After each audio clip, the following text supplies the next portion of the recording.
Azərbaycanın enerji diplomatiyası Cənub qaz dəhlizi fonunda özünün ən yüksək pilləsinə qədəm qoyur. Yeni enerji damarının işinin stimullaşdırılması və yaşıl enerji layihələrinin uğurlu icrası Azərbaycanı bərpa olunan enerji üzrə rəqabət qabiliyyətli ölkəyə çevirir. Dəhlizin təməli 20 sentyabr 2014-cü ildə qoyulub. Bugün rəsmi Bakının gündəliyində Cənub qaz dəhlizinin uğurlu istismarı, inkişafında tərəqqi və növbəti addımlar mövzusu hakimdir. Hədəf isə dəhlizin potensialının gücləndirilməsidir. Ölkəmizdə mövcud olan məqsədyönlü enerji layihələrinin nəticələri dəhlizin genişləndirilməsi ilə təbii qazın Avropaya çatdırılmasına nail olunması üçün münbit zəmin yaradır. Bu mənada Avropa İttifaqının da məqsədləri diqqət çəkir. Cənub qaz dəhlizi Alyans və onun qonşu ölkələri üçün qaz təchizatının şaxələndirilməsinin mühüm marşrutunu təmsil edir. Bu mənada Avropanın Rusiya tədarükünü tamamilə dayandırmaq istəyi aktuallaşır. Avropa İttifaqı bərpa olunan enerji və metan emissiyalarının azaldılması sahəsində əməkdaşlığın gücləndirilməsində də rəsmi Bakı ilə əlaqələrin möhkəmləndirilməsində maraqlıdır. Qeyd edək ki, Cənub qaz dəhlizi Şahdəniz qaz kondensat yatağının istismarının ikinci mərhələsini həyata keçirməyə imkan verəcək. Nəticədə hasil ediləcək təbii qazın genişləndirilməsi Cənubi Qafqaz qaz boru kəməri, Trans-Anadolu boru kəməri və Trans-Adriatik boru kəməri vasitəsilə ilkin olaraq Türkiyəyə və Cənubi Avropaya ixrac ediləcək. Türkiye açısından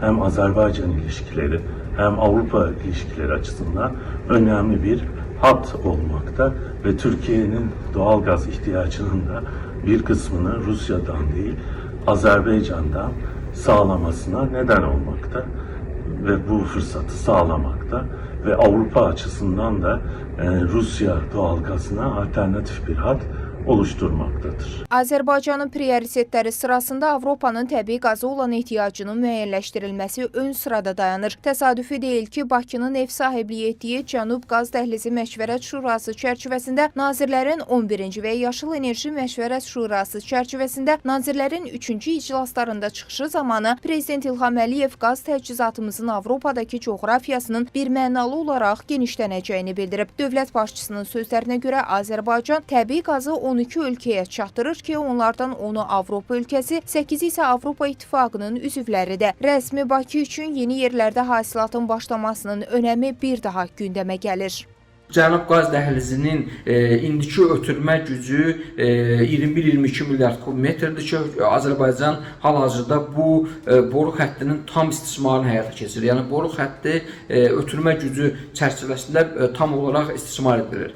Amma Cənub qaz dəhlizinin həmin o 2022-ci ildə imzalanmış memorandumda da razılaşdığı kimi Cənub qaz dəhlizinin həcmini 10 milyard kubmetrə artırılması qərarına gəldi. Yəni 31 milyard kub, indiki 21-22 milyarddan 31-32 milyard kubmetrə qədər Cənub qaz dəhlizinin ötürücü gücünün artırılması və bu kontekstdə birbaşa TAP layihəsi ilə indi 11-12 milyard kubmetrlik qaz ötürməsinin 21-22 milyard kubmetrə çatdırılması nəzərə alındı. Artıq ölkəmiz qaz paylama şəbəkəsinin yaradılmasında bəzi Avropa ölkələri ilə birgə fəaliyyət göstərir. Zeynəb Mirzəyeva, Real.